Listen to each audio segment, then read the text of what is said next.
Operation सिंदूर और आतंकवाद के खिलाफ भारत की लड़ाई को दुनिया भर में पहुंचाने के लिए सांसदों का प्रतिनिधि मंडल अलग अलग देशों में पहुंचा है।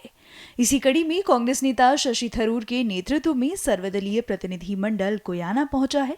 यहां प्रतिनिधि मंडल के सदस्यों ने उपराष्ट्रपति भरत जगदेव से मुलाकात की। इस मुलाकात में क्या चर्चा हुई, इस बारे में शशि थरूर ने जानकारी दी है। I actually called him Mr. President because he was president for 12 years before his current role of vice president. He's also the Secretary General of the ruling party and somebody who has been to India very, very many times and a good friend of the nation. He showed a tremendous amount of understanding for our position on the current events with our neighbor.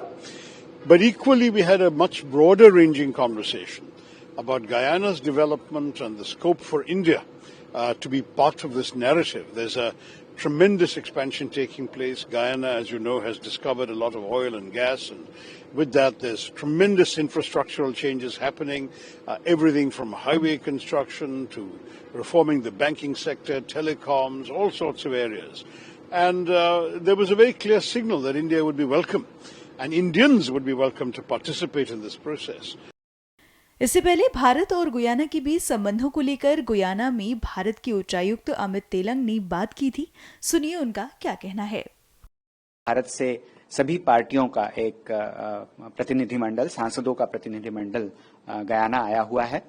Guyana कई मायनों में महत्वपूर्ण है क्योंकि Guyana के साथ हमारे कई दशकों से बहुत ही अच्छे संबंध हैं और उसका कारण यह है कि गयाना की 40% से ज्यादा जनता जो है वो भारतीय मूल की है और उन्हें आज भी भारत से और भारत माता से बहुत प्यार है, बहुत लगाव है।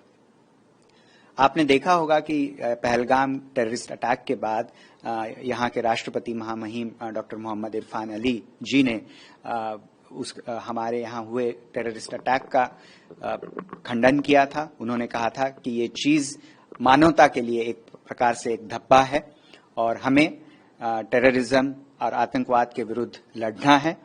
तो इस मामले में हमें गयाना से काफी सहयोग मिल रहा है और आगे भी मिलता रहेगा।